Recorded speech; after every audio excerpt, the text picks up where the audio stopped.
Hey, yo, it's Guido coming at you with a Tactics Talk. Thanks for tuning in and welcome back. I have here advice from the common man. This is advice from you guys. Not that you're common, but they are the things that my subscribers put in as pieces of advice when I asked for the LT432 contest.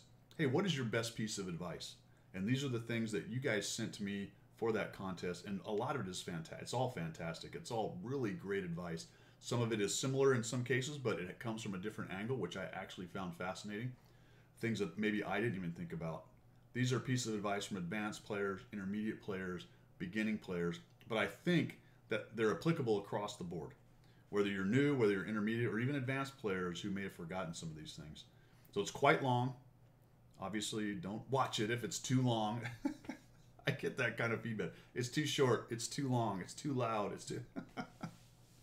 What's interesting is the more people I get on board, the more of that you get. You know, can't please everybody, can you? But forewarned, it is long, and it's just me riffing on these different pieces of advice and how I think they interrelate and how I think they are applicable to me as well. So without further ado, let's get started. We'll see you guys. Thanks for sending in that advice. The first one. This is no particular order. From 24 Cups, pretty good player. He's definitely on the form quite a bit. For the newer players, he wishes someone had told him long ago, after you elite a tank, you can click the button to have all XP go toward crew training. Hey, that's a great one, because that is this button right here. See that accelerate crew training?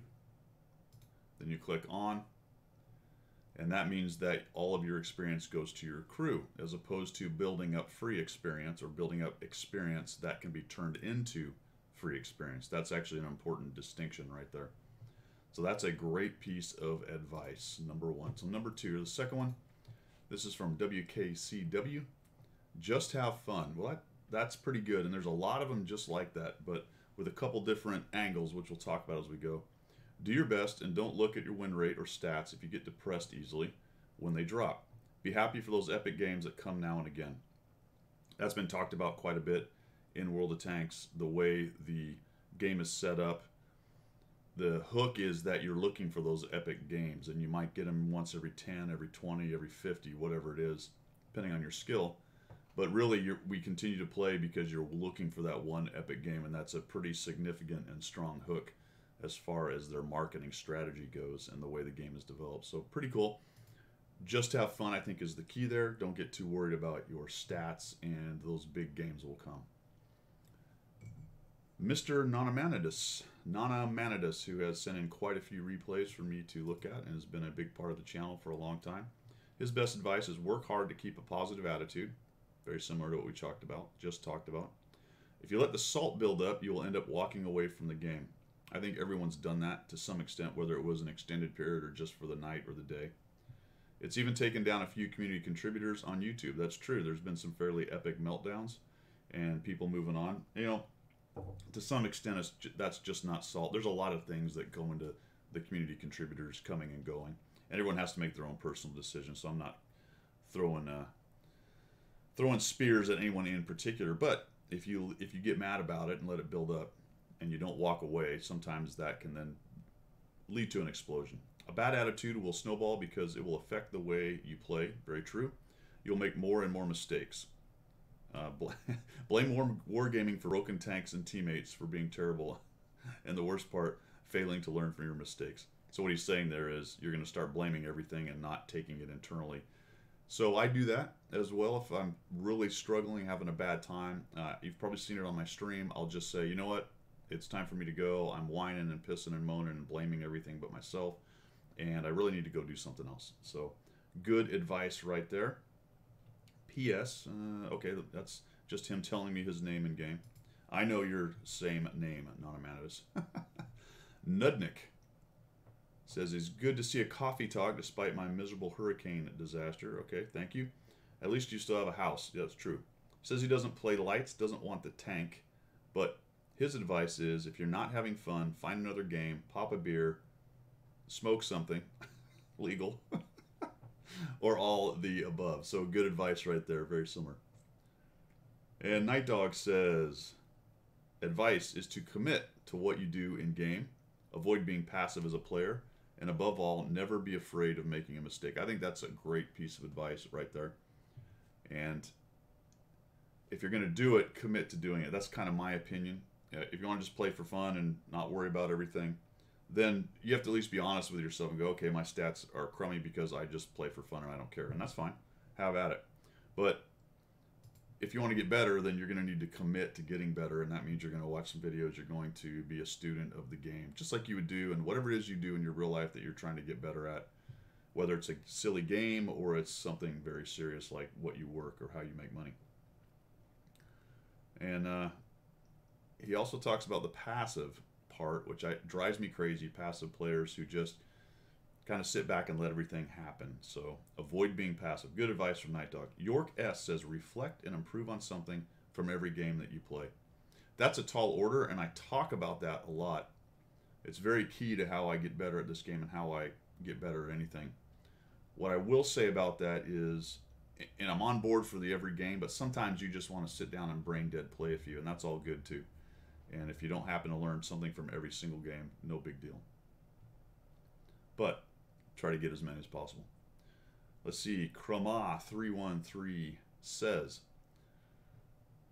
I would say keep an eye on that map, and if you think you should flex back somewhere, defend base, help a flank, do it. I would agree 100%. And he's talking about the mini map, the whole map in general, but obviously the mini map for that global essay on what's going on in the map, in the match. I will also add to that, and I've said this before, if you look at it and you go, man, I need to move, you're probably already a little late, unless you're really on top of the ball and you start to see it develop. But if you look at it and go, ooh, wow, I need to move, as opposed to, all right, I saw this happening, time to move, you might be a little bit late. It seems like a small difference, but it's actually very important. Anonymous said, enjoy the game for what it is. Yes, there will be bad games, bad losing streaks, and even bad days when you can't break even on credits. As long as you focus on having fun and improving your abilities in battle, you will be immensely satisfied. Expectation management right there. And that's a lot about what we've been talking with several of these pieces of advice. But I think the piece here that's important is the expectation management part of it. That realize the good and the bad is going to come. So don't get too wrapped around the axle, especially when the bad stuff comes. And realize that when the good stuff comes, that's all part of the streakiness of the game as well. And don't get caught in the trap of thinking that the good stuff is what should happen every single time, because it's just not going to. All right. Corey says, when using a scouting light tank, stay mobile, use cover, and work the whole map if possible. Try to stay alive as long as you can. Don't try to take on heavies head-to-head. Shoot and move. That's great advice for you light tank guys who are just starting to learn. A light tank doesn't have a lot of survivability, so you have to be very careful husbanding your HP. Positioning is incredibly important in a light tank, as is flexing and moving around the map.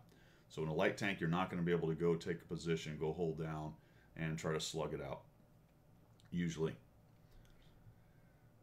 I will caveat that slightly by saying that, as I've always said, it's not always the type of tank you're driving that dictates your tactic. It's the situation in the map that dictates your tactic. And that's why I'm saying maybe on a light tank, sometimes maybe you have to go hold down. And maybe it's not the best tank to do it, but the situation dictates it. And that's getting a few more steps down the road from what Corey said. But it's great advice on light tanks. Basically, you're going to hit and move, flex around the map, look for those assassination times, and try to avoid getting pinned down and taking on bigger tanks without someone around. All right. Let me just add one more thing to that, because light tanks can be extremely deadly if a medium or a heavy is taking some other tank on, when you can come in, jump in, and be the mobile guy flanking, going around and getting shots in the back. Once you start putting two guns on a tank, on an enemy tank, they go down pretty quickly. So good advice from Corey. All right, Rob says, passive spotting is real. I agree. I love passive spotting. Not every map supports it, but it's still very important. Work the double bush. Shoot sparingly. If you think you might have been spotted, move. Very good. Now, if you've got... Let's do a couple things here. First, shoot sparingly. What does he mean by that? In general, it means don't shoot if you think you're going to get spotted. And early in the game, when there's a lot of guns still left, be very careful about when you shoot with a light tank, unless you are very sure that you're double bushed or you've pulled back so that you can no longer see through the bush, and you're pretty sure no one's going to see you, or very sure, especially early. Pretty sure it can be middle of the game when you're starting to do cleanup, things like that. If you think you might have been spotted, move. So that's the second part I was going to talk about with the Sixth Sense piece. If you don't have Sixth Sense, then obviously shoot and move and try to get out of the way unless you're very sure you're not going to be spotted. Even with Sixth Sense, though, be very careful about that. If you get into a bush and go, all right, I'm going to shoot, and if I get lit, then I'll move. Remember, there's 3-second delay between when you shoot and get spotted and the Sixth Sense going off. And that is plenty of time, believe me, for an enemy tank, even a slow turret, to get online and start taking a shot. Because think about it, you're going to shoot 1001, 1002, 1003, and then light goes off, and then you have to process the light, and then you have to start moving your tank, and usually it's backwards, and that's going to be pretty slow. So maybe 5 seconds before you get behind cover, depending on the tank and the situation and how you're positioned there. So great advice on light tanks. And then he's got an extra one in here. Pro tip, super secret. Crews are more important than tanks, so bank those skills and perks. A couple more pieces of advice like that are coming up, but this is a really great pro tip right here. If you're new to the game and you're zinging up through the tiers, trying to get to your 8, 9, 10, remember that once you get to about tier 5 and above, especially by tier 8, your crews are extremely important. And if you're going to drag 50% or 75% or even 100% crews without Sixth Sense at about tier 8 up into those tiers, you are going to suffer a little bit in your gameplay because you need the good crew. They are more important than you would think. I'm not saying simply because you have a 5-skill crew all of a sudden you're very good, but it does really help you, especially at the higher tier, so be careful about that. Avalon 304, very good player. His advice, this is good stuff right here. If you install XVM, keep the pretty colors off. Treat every player on your team like a potato until they prove themselves otherwise. Treat every enemy like a unicum until they prove otherwise. And that's great advice. What does that mean? It means play your best game and expect that guy to play his best game. And then you won't be disappointed when the purple behind you doesn't do something you expect them to do, or the tomato on your team does something you don't want them to do. You won't be mad. The XVM thing, that's a third-party piece of software that gives you basic ratings for players. It gives you a snapshot of their past, in general, how they've done. That has to be taken, like any statistic, into context. If he's a tier 3 player and he's got a 60% win rate and a super high win 8, and he's at tier 10 and his tier 10 tanks are all around 50%, then you have to understand that's what the statistic means. Yes, he's got a great win 8, great win record, but he's not really that great at the higher tiers. Maybe he just doesn't like them, and that's all fine. So, but there's a lot of reasons that all that happens, but you've got to take it into the correct context. So Avalon continues, at the end of the day, the colors are irrelevant to winning the game, and seeing them just leads to a self-fulfilling prophecy where thinking you're going to lose will cause you to lose. Okay, I'm going to agree and disagree slightly on that one, because I don't believe they're irrelevant. And I understand what he's saying, that in any particular match, somebody can, depending on, doesn't matter what their color is, can do well or poorly. A tomato can carry, a unicum can do poorly. But in general, you're going to count on the higher stat player to do well and count on the lower stat player to do poorly. That's just working the odds. That's what statistics mean. So I agree to disagree a little bit in that. I would not say that it's irrelevant. I would say it's much less relevant than a lot of people put stock into it. Does that make sense? And the self-fulfilling prophecy piece is really important, because you get people that get in there and they see the percentage to win. Now, I will say one thing about XVM, just get rid of the percentage to win thing. For a long time, that didn't bother me, people raging about it. For newer players, just don't turn that on if you're going to load XVM. I don't load any mods. We'll talk about that maybe a little bit later on some of the other suggestions or tips. But get rid of the percentage to win thing. That gets into the self-fulfilling prophecy part, where people just get down and maybe they change how they're going to fight. They look at it and go, I got a 10%. I'm just going to sit in the back and camp. I will tell you that I've done that kind of thing before, and a lot of times when I do it, not all the time, it's like anything, not all the time, but a lot of times I'll go back and all of a sudden my team's doing well and winning, and I'm not up there helping. And maybe had I been up there, it would have been the one thing that would have tripped it. and maybe that 10% team came close to winning, and I was sitting back there being a jerk going, I'm just going to farm because this team's terrible. Just play your game, go back up to the part where that he started with. Look, just treat all your team as an enemy, as good as you until they prove otherwise. And really that will make your experience much better, especially if you're going to run XVM. All right. Bud says, make your mini-map a semi-maxi map. Look at it, see how the match is flowing, and adjust your position. Don't shoot green tanks. They're not ripe yet. So there's two things in here. The first one, let's touch on that, and then I'll dig in a little bit on the green tank thing. What he's talking about is don't TK. So make your mini-map a semi-maxi map. We touched on it a little bit earlier, but the physical part of it is come down and hit the plus key and make the map bigger. I don't actually put it on maximum. I have it one size lower. The reason mine's not on maximum is I don't like taking up that much of the screen with the map. Your resolution and the way you play the game is going to dictate that a little bit. But don't leave it the little tiny map that it starts with. Get it. I hit it twice. Boom, boom. Some people say 3. I go doom, doom, twice. Hey, it's your technique. But make it bigger and then use it. Look at it and try to start assessing what's going on. Try to use that information. And at first, it's not going to mean a whole bunch to you. I mean, you'll see where guys go and kind of understand it. But eventually, as you start to learn the maps and learn the meta and the flow of the maps, you'll start to see things develop before they develop or before they have fully developed. Let's do an easy one. You see the huge lemming train, or maybe everybody just heads off to the right on the map.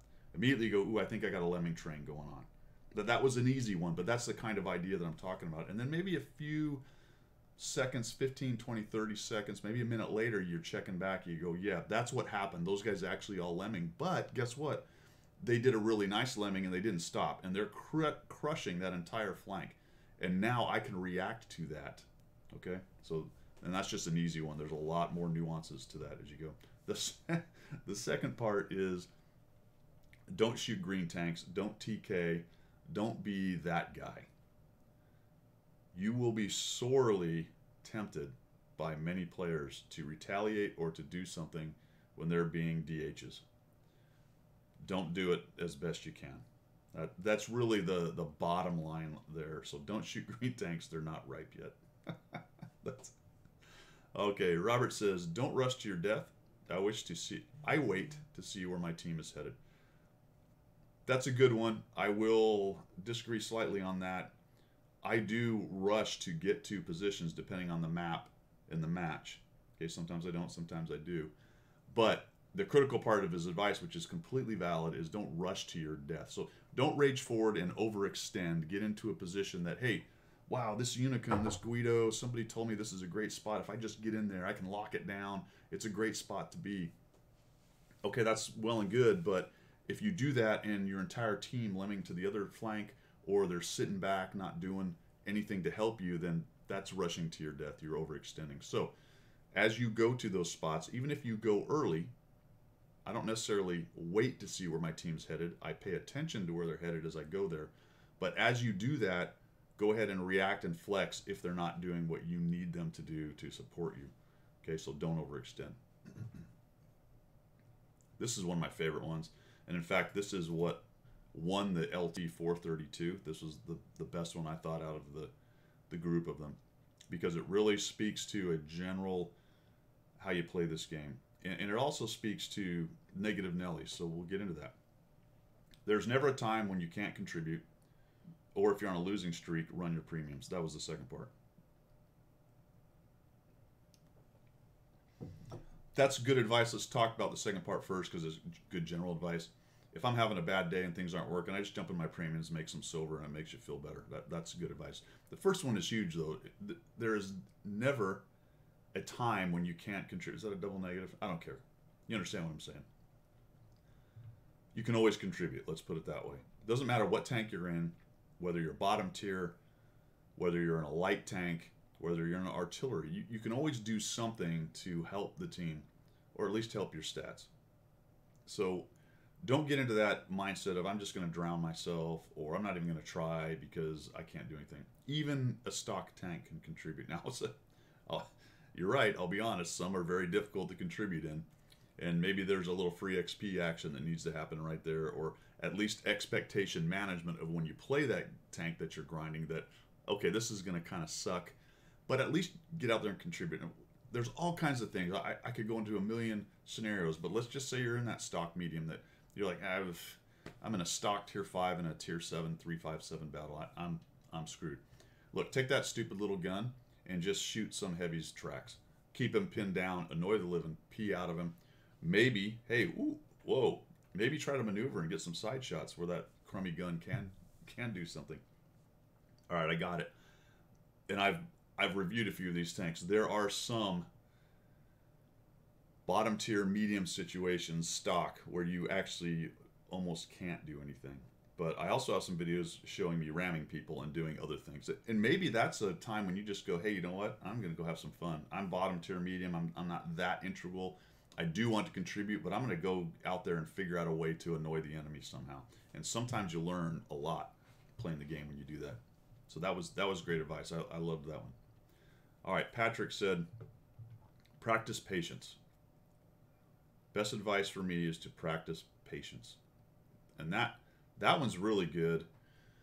And it talks across the entire breadth of the game. From the beginning, which we just talked about, where you're deploying, maybe you need a little patience to kind of see what's going on. That's fine. Maybe when you get to that forward position that you rushed forward to, and you start to see one side has a lot of enemy tanks, and you're starting to count noses, and you're thinking, well, they only have 4 tanks. So I'm gonna push out of this forward position and try to get crazy in their backfield. And all of a sudden, ooh, guess what? All 3 or 4 of those missing tanks were right there. And had you simply waited 15, 30 more seconds, you'd have found them, and not found them as you drove out into the open and got wiped out. So patience is important. Do not misconstrue that to mean camp in the back until it looks like it's perfectly safe to come out and do something. That's not patience. That's camping and passivity. So it's a fine line between creativity and stupidity. Let's see. Patience, yep. All right. Kenny says, best advice is to make your mini map a maxi map. I actually told them I'm stealing that. I like that. We're going to call it the maxi map from now on. Do not call it a mini map. There's nothing mini about it. It's the maxi map. That's where you get your global strategic SA in a match, or at least part of it. Let's not say that's where you get it completely, but it is where you get part of it. So make it bigger. Look at it often. Lower your mouse sensitivity. That's a good one. There were a few technical, and there's a couple more coming up, pieces of advice. Now this is going to be really personal on how you want to do this. Some people love the twitchy mouse. That's the way they roll. Some people like a very slow mouse. I'm kind of in between. I don't want it so twitchy that I have a hard time aiming. And here's why. Because I use a lot of full zoom, where I've completely zoomed in. You know, I'm looking at little pixels of the tank. And if you have a very high mouse sensitivity doing that, it can be crazy. Now, if you just got great hand-eye and that's not a problem, go for it. But you might find yourself sometimes being a little too kind of jerky with the mouse. Well, then just lower your mouse sensitivity. Some mice will do it on the mouse. Sometimes you have to go through the software to do it. It just really depends. I don't know if the settings in the game do it. You have to tell me down below. They might actually have something to do it too. I try to stick with the mouse hardware itself. Seems like the most direct way to do it, or software. And again, it will depend on your mouse on whether you can do that. Other settings, we'll get to that later. There are other suggestions for game settings as well that might help you out. And it's interesting because some people's problems with aiming and shooting might actually be more hardware and setup related, really, than the game itself. Okay. Matthew says, 4 taps of the plus sign is all it takes. This is actually a comment responding to Kenny's. I left it in because Matthew's got another one later on, but it was very good. 4 taps of the plus sign is all it takes. Like I said, I do 2, maybe 3. This was great. Though volunteering that in chat, even when offered in a complete spirit of good sportsmanship and genuine concern for enabling other players, as when I do, asterisk, may not be taking in the spirit offered. I never type it as, why do you idiots never look at the minimap response? No, sir, not me. I actually left that in because I wanted to talk a little bit about the chat There are some other, I think, suggestions about that. As a general rule, I get that, and everybody gets to that point where you just, "Ugh, I cannot take it anymore." And that's when the, that's when the, that's when the keyboard starts sounding like, people are just like, you've seen it in streams where streamers are going and they lose it, and all of a sudden their head goes down, and you see them like, and you can hear that. That's great stuff. Try not to do that as best you can. Hey man, we're all human. We all fail at times. I've done it myself. I will tell you, I'm much better these days not doing it. Precisely because of a lot of the advice in here and interacting with you guys and being a CC has helped me to kind of go, all right, I got to compartmentalize all that rage about a silly game and just let it go. Sometimes it's hard to, a friend of mine called it supporting weakness. He doesn't support weakness, which means he responds to people being dopey outright. Well, online on a game like this, maybe not. So that's kind of all over the place, but I think you get what I'm talking about. You just really try not to do it. If you do it, then you may have to take your medicine, especially if it gets reported and you get banned. All right, the Eve Matrix. Let's see. Best advice I can give is eat lots of delicious turkey and don't get stressed out over light tank missions like I have been. All right, that's great. Thanksgiving was a few days ago. This should go out on Sunday. Make sure you eat all those leftovers and you enjoy yourself. And then if you do turkey at Christmas, make sure you eat some more good turkey. Turkey or ham at Christmas? That's a good question. I prefer turkey again, but some people are the Christmas ham. Okay, so good advice there. Eat lots of turkey and don't get stressed out. He's talking about the tank missions. Those can be stressful. There's another one a little while later that talks about the missions. We'll get to that. Let's see. Howie says, oh. Howie was wondering where his prize was from the last drawing. I'll get back to you on that one, man. I didn't see you as a winner. All right, Johnny says, hey, Quiddo. Hey, wait a minute. Put a Q instead of a G. Hey, Quiddo. I go by the game name Hoda Chatan. Pretty good player. He's on the forums quite a bit. His best piece of advice is never give up. You may be the last hope your team has to pull out a win. Never give up. You may be the last chance your team has to pull out a win. Man, I cannot tell you how many of my favorite games that I've had have been that kind of situation where I was one of or the last guy attempting to pull out a win. Sometimes you do it, sometimes you don't. But that's where you get that little adrenaline spike going on, that kind of gaming high that I think a lot of us play the game for. Those great epic games. And epic games to me come in two varieties. One is the Raffle Stomp where you just completely roll people up, but you're the guy, with 3 times damage everybody else. The carry, the hard carry. The second kind are these kind that he's talking about potentially where you never give up. It's 1v5 and you pull out the win. Or even if you don't, you had a good time doing it. So never give up. That's a good one. Also, Hoda Chatan is down here with me in the Panhandle. He got run over by the hurricane too. So hang in there, brother. All right, Emilio. Kill without being killed. Very good. You have one chance. Imagine you were in a real fight. Your thought will probably be to return home alive. Think the same here. One mission, one life, KO some enemy tanks, and return to the garage alive. I won't tell you to have fun. You're already playing the game for that reason. So by staying safe, you can kill more. You can see your tank in action more time. You can feel the entire game even more. Safety first. Do not get killed in your tank game. All right, so great advice, man. Great advice. The longer you're playing, the longer you're alive in the match, the more damage you do, the more effect you have at the end game. The only way to ensure that your team wins is to be alive at the end of the game, ensuring your team wins.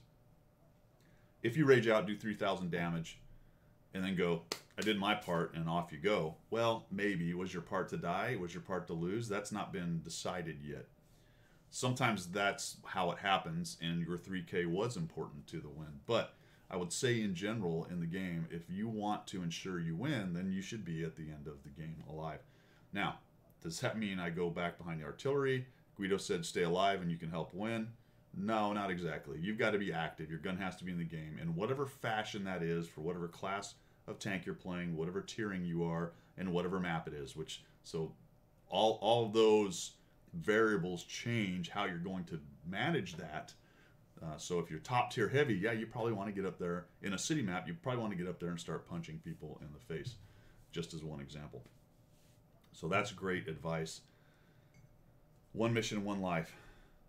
I will also say that with that piece of advice is also one of the keys to why World of Tanks is such a great game. And that's because it is very harsh as far as unforgivingness for mistakes. When you lose hit points, they don't come back. There's no recoup, there's no regeneration, there's no respawn. And I really like that about this game. There are other games where that's fine and it works really well. For this game, in a 15-minute 15v15, where your positioning matters, where every decision you make matters, you got to think about this trying to stay alive. Trying to keep your tank and your gun in the game. And that's one of the reasons why I really like World of Tanks as a PvP online game. It adds to the strategy piece where you have to be very careful with everything you're doing. Strauss says he's not interested in the tank.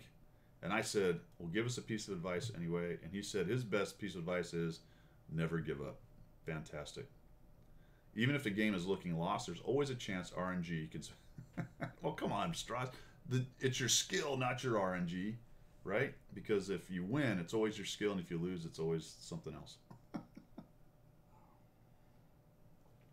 His point is well taken, though. Because that's why you keep trying. You never know. And the way I put it, especially in game when I'm talking about this, is with the RNG piece, is keep trying to get one more shot. Keep trying to survive one more hit coming in. So wiggle, angle, try to dive behind something, face hug, go by them, circle, run away and hide behind a building. There's a million different kind of things you can do right there. The point is keep trying. You don't. Maybe they bounce off your barrel. Maybe they simply miss. Maybe they bounce off on an auto bounce angle. Maybe they low roll and leave you 2 hit points. There's so many what ifs right there. And this is going to dive in a little bit to the RNG discussion because I actually like RNG in this game. I don't like it how much they have. Personal problem. But I like the RNG because it adds those kind of variations into the game. And then you have to react to them as a player. You may go, all right, that's a for sure kill. All I need is a slightly low roll and I kill him, and you get a super low roll. All right, well, that's a bummer, but how do you react to it? What do you do? What's the next move? Another great thing about the game and why I like, to some extent, RNG. All right, K2 says, when your team is falling apart around you, when they run into you and spoil your aim, drive in front of you just as you shoot, put a HESH round into your backside, or drop a 155mm shell, arty shell into the middle of the scrum. Remember Hanlon's razor. Never attribute to malice that which is adequately explained by stupidity. i.e., they're probably not doing it on purpose. They're just a bunch of Muppets. That is great advice, man. That is great advice. When somebody does something dopey and makes you angry, it's probably not on purpose. They're just being a Muppet. Now, sometimes you can tell it is on purpose. But more often than not, that's the Hanlon's razor thing. Never attribute to malice that which can be adequately explained by stupidity. That is a great one. I don't know if there's advice in there. It's just don't get mad about Muppets because they're going to Muppet. Muppets are going to Muppet. All right, Spud Gamer said, my advice is aimed primarily at newer players or those who regularly find themselves complaining about crew skills, stock tanks, etc. Something we've already talked about. WoT is a game of 2 parts. This is fantastic advice. We've covered it, but he's going to succinctly put them together. There are the battles, but there's also the garage. Managing the garage well will improve your in-game battle experiences, and unfortunately, it is very easy for players to overlook the garage side of things. Hallelujah. Amen. Absolutely. It's what I just talked about on the crew thing, but it encompasses the rest of the garage, whether it's putting equipment on your tank, carrying the right amount of premium or not, depending on what you want to do, whether your tank's an HE shooter, how your crew is set up, how good your crew is, blah, blah, blah, blah, blah. It goes on and on. So do not forget about the garage piece of this game. Very, very important. I think the biggest part of that, like Spud says, is if you do that well, then it will aid your in-game experience when you press that red battle button up at the top of the screen right there. You do that garage piece well, it will help you when you push that battle button up at the top of the screen. Very important. All right. Hans von Twitchy, who has tons of good advice, been around on the channel for a while. This is a long one, so I'm going to paraphrase a little bit. And he gets very specific on his piece of advice, and I thought this was a good one. This is one I have not really talked about too much, but I like it. So I'm going to add it to my kit bag here. Give yourself an in-game objective that's much more fine-grained than a single overall measure. For example, don't choose my win rate, but do choose something that's a per tank goal or a per tech line goal or a per tier goal. And ideally, give yourself a reward for achieving it. As an aside, many players find motivation by focusing on overall win rate or win rate. I don't recommend focusing on either of those because both of them are too easily manipulated, unfortunately, in ways that are toxic. For example, running hundreds of battles in your Panzer II-J to lift your overall win rate. I touch on that a little bit. So what he's saying here is find something more fine-grained than just win rate or win rate. If you're going to look at win rate and win rate, then you need to look at a long-term graph on that, on how you're doing. And if that graph is headed generally upwards, then that's a good thing. If it's coming generally downwards, then you've got to dig into the details, the more fine-grained stuff, and try to figure out why that might be happening. But don't get so fixated on just that, because then you might be, all right, I'm just going to go down to low tiers and run my 2J and crank up my win rate. Break. Let me caveat that by saying, if that's your thing, then go for it. I mean, I'm not trying to tell you how to play your game. But for, I think, most people, when they get frustrated with stats, they're maybe not concentrating on the right things. And what we're being told here by Hans von Twitchy is grab something like, and he's got a long list, marks of excellence. Maybe you want a MOE, a certain tank, a 2 or 3, whatever, a 1. Maybe you want to bring a certain tank above 50%. He played the Tiger right at the beginning. It's at 45%. I'm talking about me right here. And I had hundreds, 300 something games. And I came back to it and went, you know what? I want that Tiger 1 to be above 50%. And I've got it much better now, 55, 57, something like that. But I've done that on a lot of tanks. He actually mentions this as well. He went back and brought as many tanks as he could back up above 50%. The one that hurts my heart and kills me is I was not good in the WTF 100. Remember the auto-loading tier 10 thing? And it's still sitting at 49%. And every time I see that stat with hundreds and hundreds of battles, I want to pull my hair out a little bit. So I can never fix that stain on my record right there. Other things he talks about, let's see, win rate 50%, bringing stuff up, MOEs potentially, maybe just a DPM for that tank. You want to increase the DPM or the average experience, all kind of valid things. So that's a great piece of advice. So look at some of that and go, all right, what's more of a fine-tuned goal that I can have? For me, here's what I got. I want to ace every tank I have in my garage. I'm not actively, I used to be actively managing that quite a bit. I'm not as much right now, but that's one of the goals. One of the goals was to unlock every tank, which I did. I didn't worry too much about win rate or win rate doing that. I wanted to do as well as possible, but I wanted to unlock every tank. I've unlocked it several times. Every time a new line comes out, then I've got to do it again, but that's one of my other goals. So ace tanker, unlock, and then 3 mark as many tanks as I can. And I'm at 15 or 20 or something like that. All great kind of micro goals. Vice just going, man, I just want my win rate and my win rate up. All right, good advice from Hans von Twitchy. Let's see, the one really shadow. Best advice I can give is rely only on yourself. I understand it's a team-based game, and I'm often let down by the lack of team-based gameplay. Instead, look at it like everyone else on your team has a dedicated role, and you're free to do whatever. What can you do to assist them in their role? What a lot of people don't understand is literally every decision you make changes the game completely. Just make it a good one.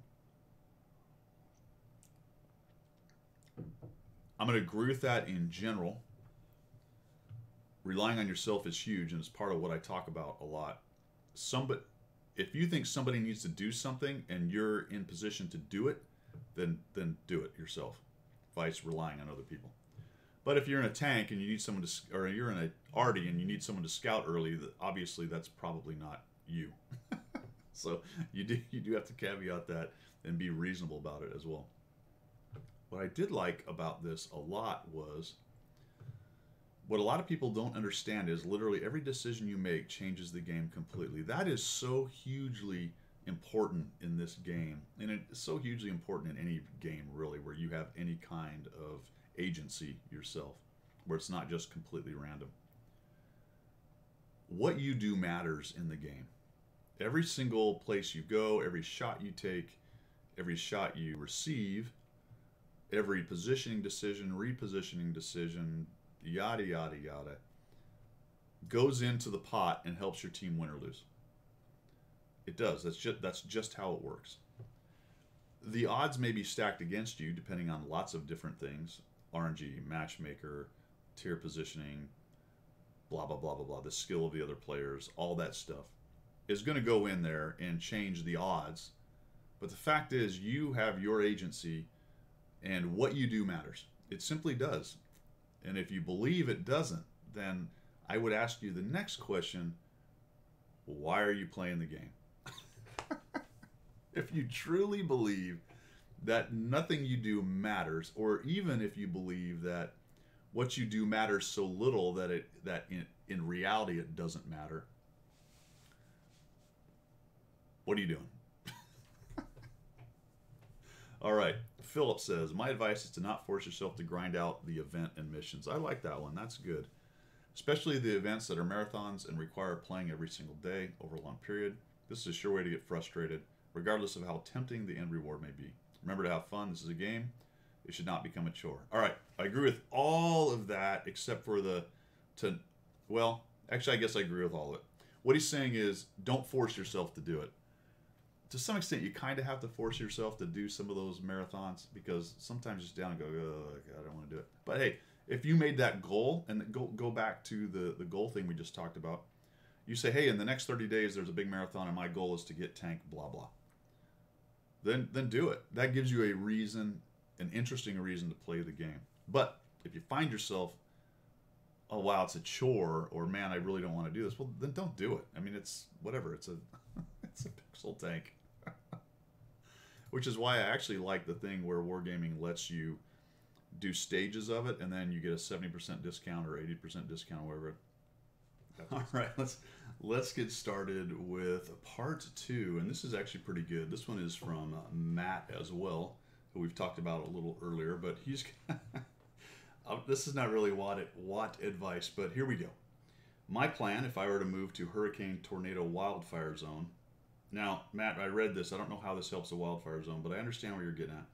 Is to put all thread stubs, say 7/16 diameter, into the corner framing of the windows and doors, pre-cut 3/4 inch plywood sheets to fit each, with grommets drilled in to match the all thread. Okay? When not in use, some decorative covers would cap them. If there's a serious warning, pull the sheets out of the garage, slap them up, put on some nuts, and you have your house armored. Fantastic. I like it. A fortress house created all of a sudden. For anti-looting, you can just bung up the threads. No, that's okay, but isn't that anti-you as well? And you have your house armored for that's anti-looting. Or have holes drilled in the all thread and put in padlocks. Ooh, there you go. In case of zombie apocalypse or Comanche uprising, I'd cut loopholes like in Outlaw Josie Wells. That way, the cross so you can shoot in every direction. That's great advice, Matt. I wish I'd have done that before the hurricane, and maybe I would have not that window broken. Maybe that window would not be broken. Let's see. As for Watt, though, getting back to Watt advice, stock up on large repair and health kits when they are on sale for $10,000, and never worry about finger fumbling a fix when needed. And also gain the passive 10% repair time and 15% crew injury stun resistance. 2 million credits, several days, weeks of playing premiums. Carefully hoarded, can get 100 of each, which can get you to the next sale period, especially given the numbers of kits given out for various missions. That's great advice. I do not use the large ones. I should probably do that, and I bet in the long run it's worth a 0.5% of win rate, provided you're good enough.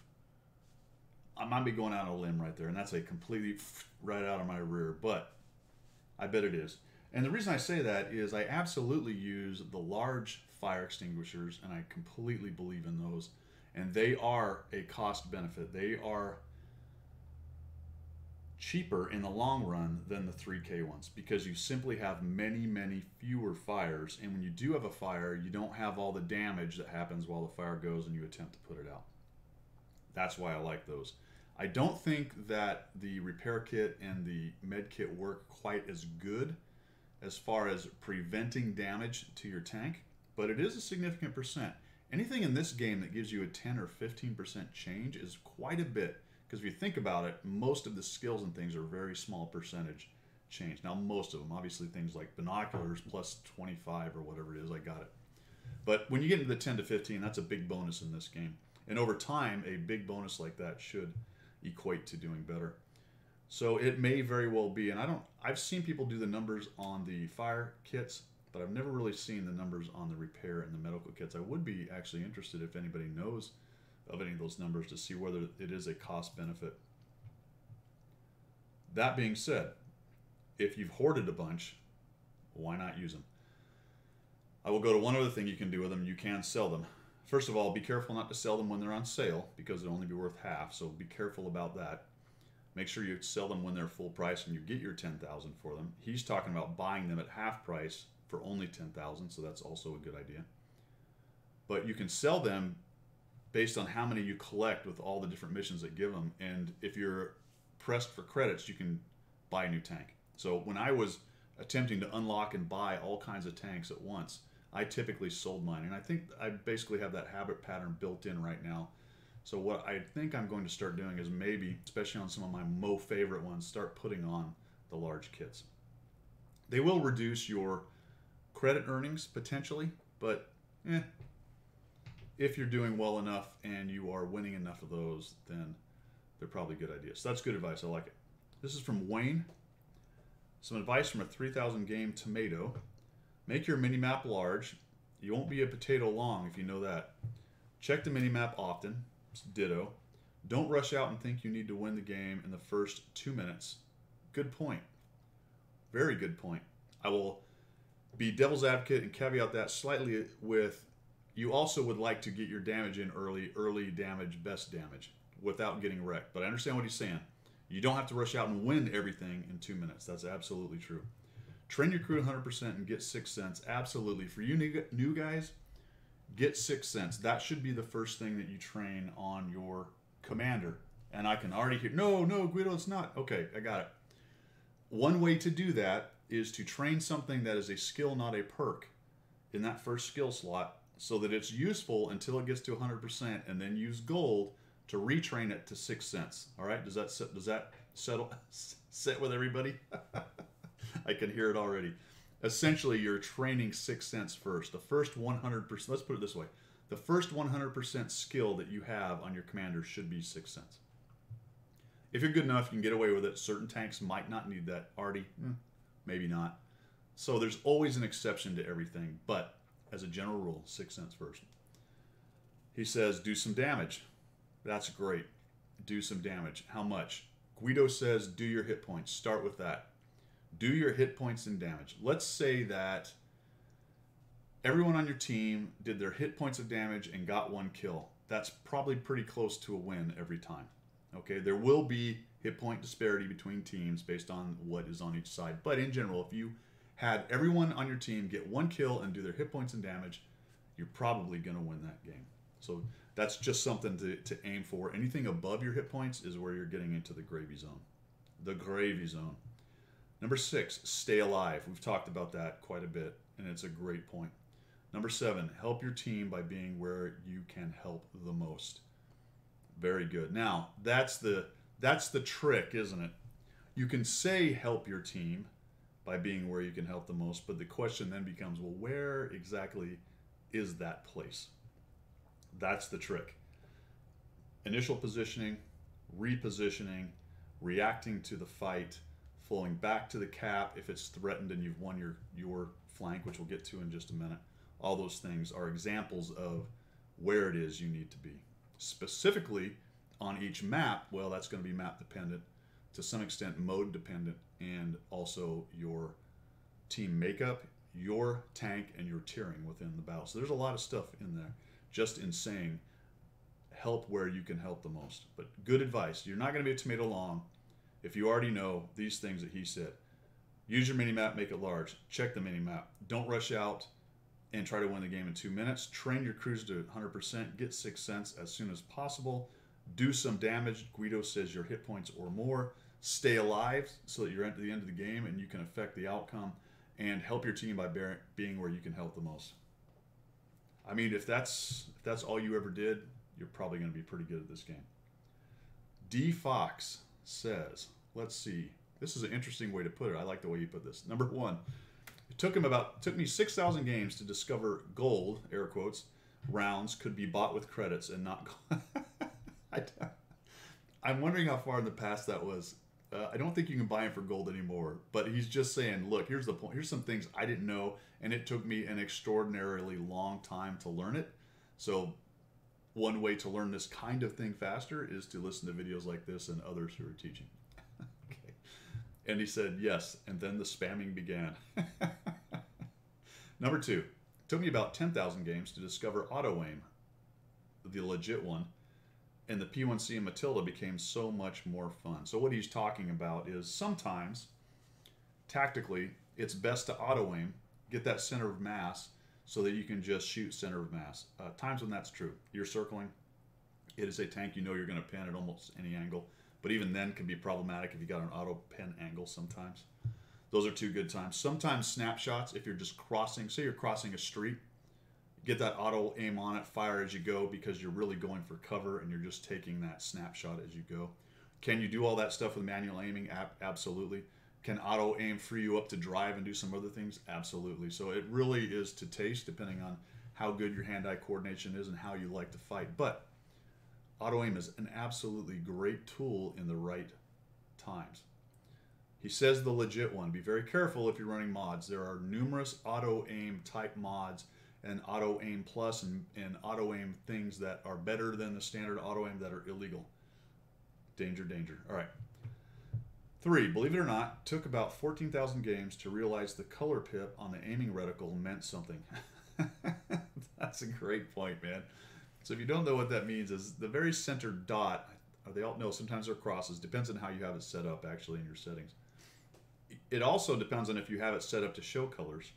It can mean green, which means likely to pin. I don't remember what the verbiage is. Yellow, which is a 50-50 thing, and red, which is probably not going to pin.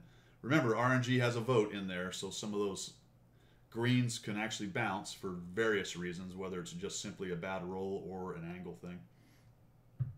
Or a yellow can pin or not pin based on RNG and all the other vagaries of the aiming and shooting.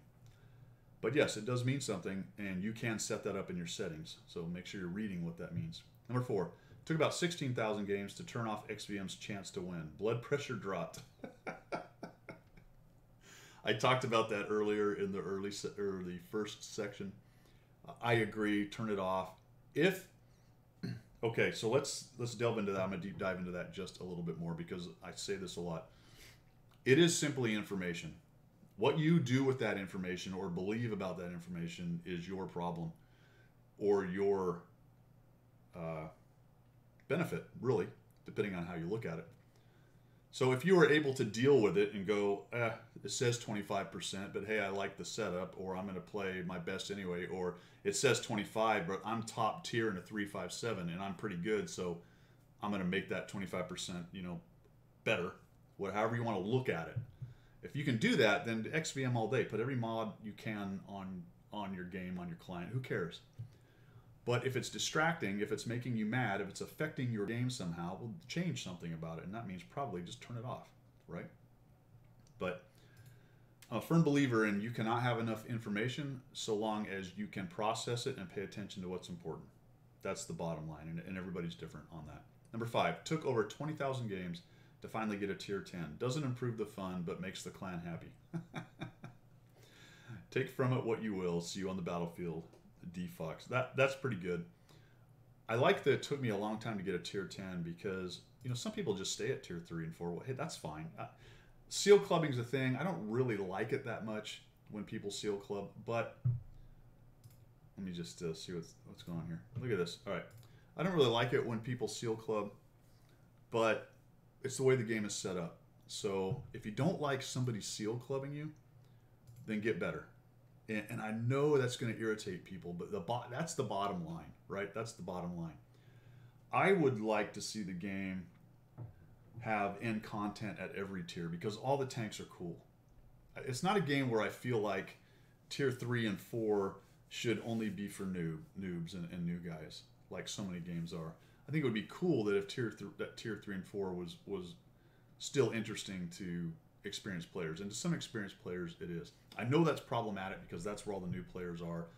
Then we start talking about ladder systems or skill based, and I'm not a real fan of that. I don't have a great answer to any of that, but I just feel like because it's a cool game with cool tanks at every tier, that if there was end game possibilities at every tier, that's fine with me. In fact, that's how it should be as far as I'm concerned. But there you go. Don't rush to tier 10. You don't really have to. Semper Gumby says, when it feels like it is time to push up over the hill, take a second and check the minimap one last time. This piece of advice I wish I could take. That has got me in more trouble in this game than I think anything else. Is pushing a little bit too early and pressing when I shouldn't be pressing. Looking at them, I talked a little bit earlier about it in the first section. I said looking at the minimap and counting 11 noses, and then knowing one of them was artillery, and that's 12, and then saying, well, there's only 3 left. What are the odds all 3 of them are around this rock? And then finding out they're all 3 around the rock. Or 2 around the rock, and the one big TD is the one on Overwatch for those 2 guys. Sometimes discretion is the better part of valor. Just take a moment and look and make sure it's really the move you want to make. That's great advice. Thanks, Semper Gumby. We have Patrick who says, best advice. He got it for me. Hey, pat my back. If your team, this is a great one because I firmly believe this. If your team wins a flank and there's the least bit of pressure on the other flank, go back to cap and defend cap or the other flank that's getting pressed. This is almost religion to me. Had so many games that were lost by my team pushing a one flank and then losing. It also does not require any real ability. That's kind of an interesting statement. You could be a 2,000 game player and it would increase your wins. Absolutely. Think about that one, and I talk about that a lot. When you push a flank and win, and it had any kind of resistance, you probably lost some hit points doing so. When you push to their cap, you are bringing their campers into the game who would otherwise still be sitting on the cap well past the time you showed up if you hadn't pushed into them. So why not go across to the other flank or back around to your cap and deal with their flank that has come through? Now, let's break it down a couple ways. If your team wins on every flank, then who cares? Obviously, your cap's not in danger. Your other flank wins. Whatever. Push the cap, kill them, cross. Who cares? Go gobble up the hit points. That's your raffle stomp idea. If it's a fairly even battle, you've won one flank and they've won the other, go back. Just go back, because whatever tanks haven't been seen are sitting on the cap. These are 100% guys probably, and they're in a bush, and they're waiting for you and your damaged tank to show up and punish you, plus artillery, yada yada. Why not go back and help take out their tanks who are going to do that stupid thing? Because they will. Somebody will. Watch replays and look at teams that are good, and you'll notice a lot of times that the flank that wins of the enemy team, all of a sudden those tanks show back up on the other flank. You're like, well, where are they? Well, boop, boop. A while later, there they are. They went back. Or they're shooting the snot out of your guys who are trying to get on their cap. I always get that bad feeling because I don't use XVM. When I win my flank and I come back to my cap and I'm somewhere on near the cap where I can get Overwatch, or I'm looking at it and I'm waiting for a little while, and that internal timer goes off and I'm like, I am not seeing them. Crap, they all went back to their flank. And that's fine. You can readjust from there and flex. But what I'd really love to see is those dopey guys just come driving right onto my cap so that I can clean them up. And it's a bummer when not many come or none come, and I know, all right, these are guys who know what they're doing. They went back, we went back. It's almost like the game is reset. All right, go. Now try to figure out how to get each other. So that's great advice. And I firmly believe if you don't do that, I like that it doesn't require any ability, you will improve your win rate. If you're already a 55 plus win rate player, you're probably doing that. You're probably doing that already. If you're 55 or lower, 54, 53, if you're sub 50, I will bet you almost anything you're not doing that. All right. Stan, my best advice after having played since 2011. Hey, me too, right on. Patience and research, those are good. Includes not rushing into the enemy, wasting all that precious free XP on something you could have easily grinded out, and so on. So it's kind of an all-encompassing thing of being patient. Now, the monetization of the game allows you to skip some of that stuff, and that's kind of why it's built that way. So if you do want to spend some money and speed up a grind, then you can do so. What I will say is, do not use, in my opinion, do not use free XP for unlocking a tank. Use it for unlocking modules. Get your tank unlocked to its elite status. Well, not elite takes completely unlocked, but all modules unlocked. Let's put it this way, fully unlocked modules. Do that and then play your tank and learn how to fight it up to where you now unlock the next tank. So use your free XP for modules, not for past that and unlocking the next tank. Unless you just have a burning desire and you got a lot of gold and you want to spend money, hey, go for it. That's what you want to do. Let's see, he says, you've noticed that being impatient in this game leads to nothing but regrets and frustration. For example, that free XP you used to unlock the IS-3 that was only 10,000 XP away could have been spent to avoid the pure suffering known as the Tier 4 Polish tank. Brother, you are not wrong on the Tier 4 Polish tank. I still have nightmares about that thing. His point there is, and I think he's talking about there were some recent missions where the final prize was 10,000 free experience, which is really cool, or 10,000 experience. I don't know if it was free. I think it was 10,000 experience on the tank that you did the final win with, or mission, which meant you had to kind of pay attention to when you were about to finish the mission so you could jump into the tank that you really wanted the 10,000 experience on. His point here is, why put it on an IS-3, which is actually a pretty fun tank to play, to get the STE-1? Is that what's next? I can't remember. Make sure you switch to one of the more painful tanks and use it for that. And that's a fairly specific example, but in the wider context, what he's talking about is kind of pay attention to what you're doing. Be a little patient, figure it out, and you can really improve your game experience by doing that, both tactically while playing the game, which we've covered quite a bit, and within the garage. I thought that was great advice.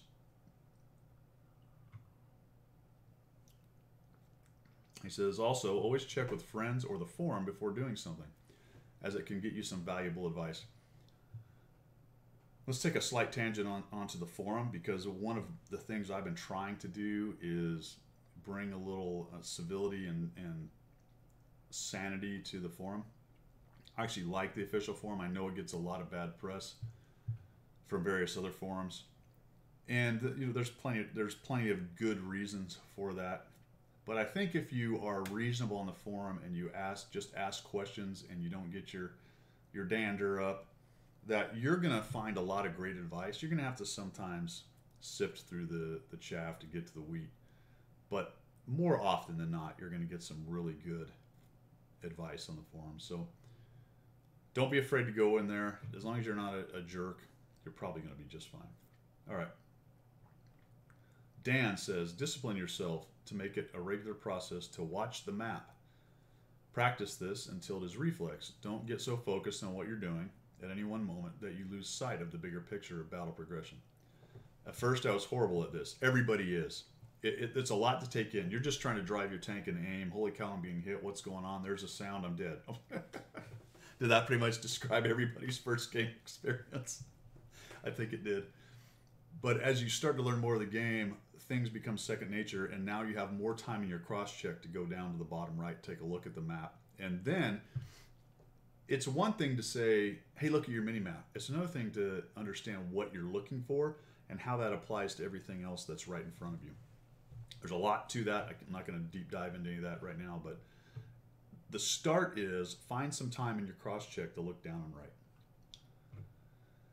Had to train himself to regularly break my stare at the battle. Yep. And refocus on the map. I put a piece of masking tape at the top of my monitor with a large bold watch the map.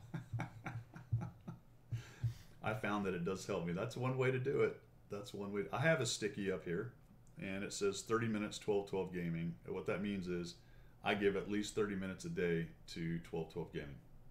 That's what it means. So stickies work. It's actually pretty good. Watch the map.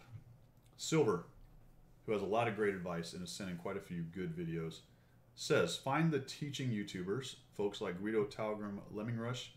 There's plenty of others, very good players, etc. And watch their instructional videos. It's a lot easier to improve your own gameplay when you can see what works and what doesn't. Thank you, Miserable Monday series. Yeah, what doesn't? Miserable Mondays. Hey, look, man. If you're not willing to show the mistakes, or at least discuss the mistakes, then you're probably not in a place that you're being honest with yourself. That's all there is to it. In real gameplay situation, listen to their advice and try to put it into practice. Spend time working on skills at the lower tiers, and don't feel pressure to move up. We did talk about that just a minute ago. Or buy high tier premiums until you're ready. That's great advice. I learn more by doing necessarily than watching, but that's just me, and everybody's different. But there is a point at which you start to learn enough that you start to learn what you don't know, or you start to realize what you don't know. You know what I'm saying? And I think that's the point at which then you start to get into the books a little bit, get into there's no books obviously, but I'm talking about getting into the YouTube videos, getting into watching streams. So initially, I think just play the game. Start to get a feel for it, learn what's going on. But as you start to get to that intermediate level and you start wondering why it is you're dying, why it is you can't get more wins, why it is your hit points per game are lower than your tier average hit point, and those kind of things, that's when then you can start looking at it and go, okay, let me start watching some people that know what they're doing. And for me anyway, that's kind of the process. Reason I said all that was the last part when he said don't buy high tier premiums. The thing is, a good tier 8 premium is your best moneymaker, even if you're bad. I'm sorry, that's just the way it is. Maybe a tier 5 or tier 6 would be better, and probably get about as good of credits. But as soon as you start to get any kind of feel for the game and you really like it, I say buy that tier 8 premium. Don't expect to be great in it, but use that to crank out credits, because you're going to be credit poor, and it really is a good way to do that. Obviously, with a premium account, that's the best way. If you're free to play, got it, no worries. You don't really need any of that. That's probably when you want to stick with tier 5 and 6, which is about where some of your best credit making is going to be if you're going to just run a standard account and no premiums. So good advice from Silver. Find the teachers. DS says, my biggest tip is key binding and overlay. This one was interesting to me because it's not something I do much of, but I know there are people who really get serious about what the keys on their mouse do.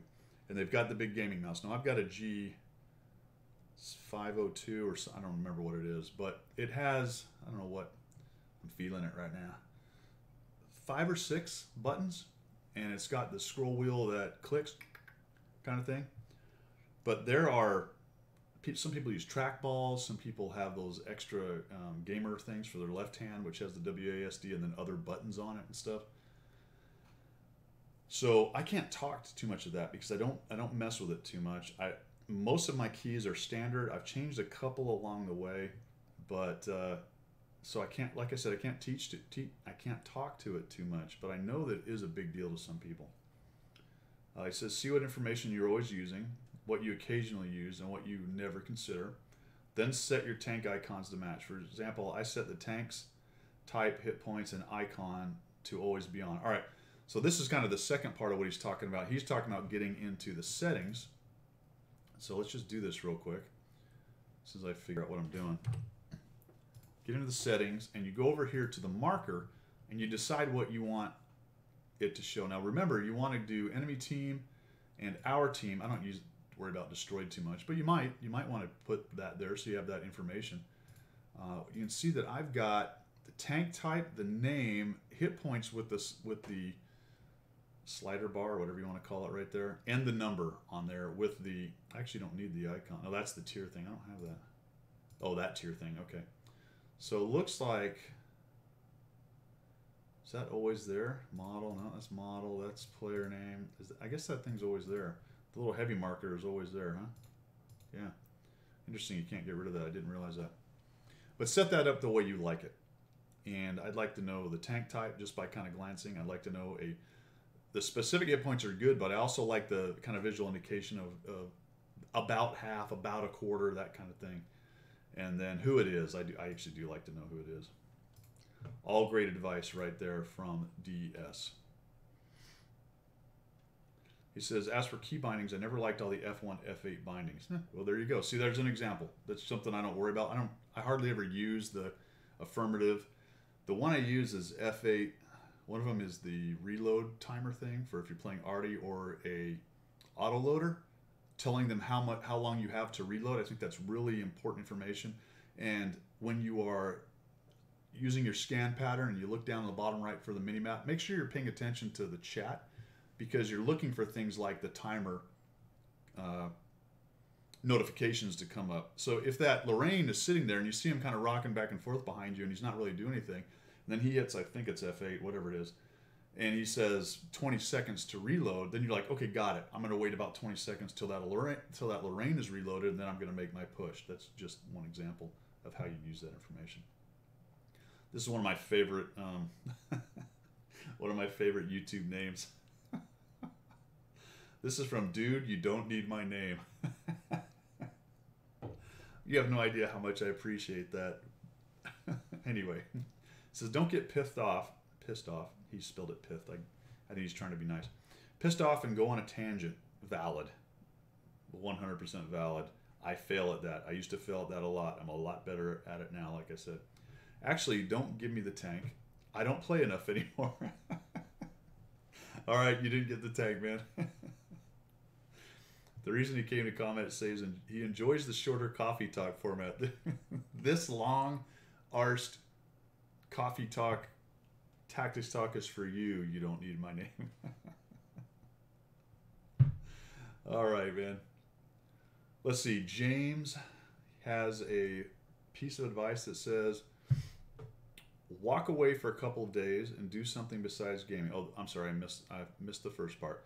If the game becomes a source of stress, anger, frustration, or anything else negative, walk away for a couple of days and do something besides gaming. Catch up on chores, cleaning, cook a bunch of meals. All right, so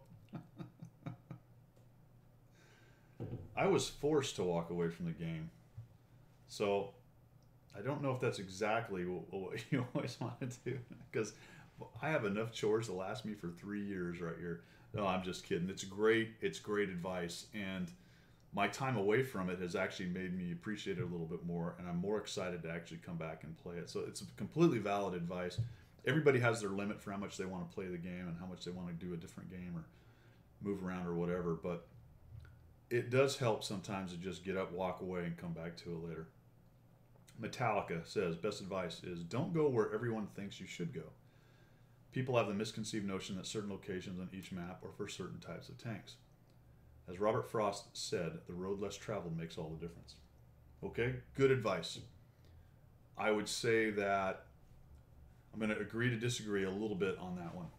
I think you should go where most people expect you to go, but you need to take into account everything else that matters. Tiering, the map, the mode, your team's makeup, the enemy's team's makeup. I have plenty of videos where I show me doing something people don't expect and doing well. I have some miserable Mondays showing what happens often when you do that as well. You get your face stomped in because you went to the quote-unquote wrong place. I am not a fan of saying that there is a right and wrong place for a tank to go. For example, I do not like the mediums go here, heavies go here. It has to do with all those laundry list of things I already talked about on where you would go.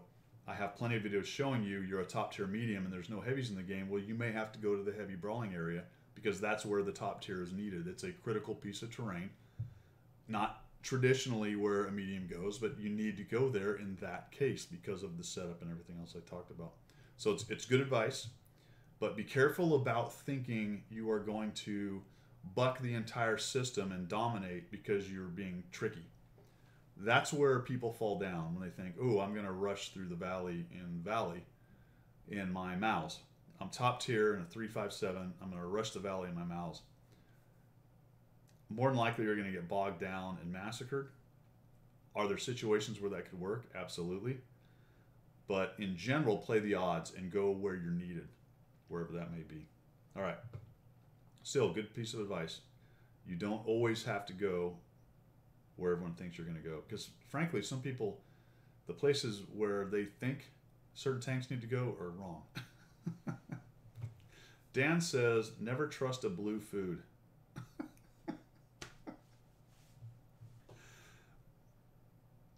I can't think of any blue food other than maybe Jell-O that would be a good thing to eat. It's a good point. Ooh, blueberries. There you go. Blueberries are good. They're blue. I'm wondering if he means blue players. I don't know. That was a good one. Don't trust blue food. It's valid. Your food turns blue. You probably shouldn't eat it. All right. Roger says, when you press the big win button on top of the screen. Mine says battle, Roger. It doesn't say. Play to win. Good point. When you press the big win button on the top of the screen, play to win. Absolutely. But understand that even the very best lose 30 to 40% of their games. After each win and after each loss, think of one thing you could have done better and implement that during this gaming session. That's a great one. And it goes to breaking down goals into something that's achievable. When you're debriefing, if you debrief 52 things that you did wrong, none of those are really probably going to stick. He says 1, I say 3, whatever. It's something like that. It's not very many.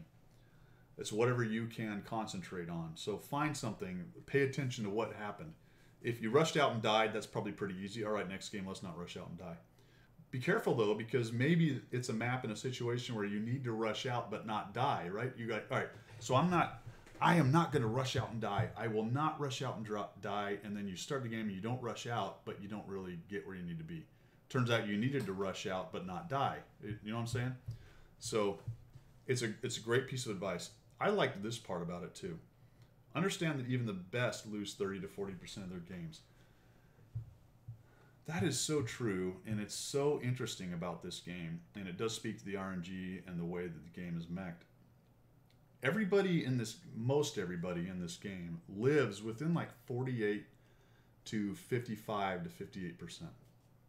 That's almost the entirety of the player base is in that very relatively narrow win rate band, which means that the differentiation of skill as far as a percentage goes is very tight, but as far as skill goes is quite wide.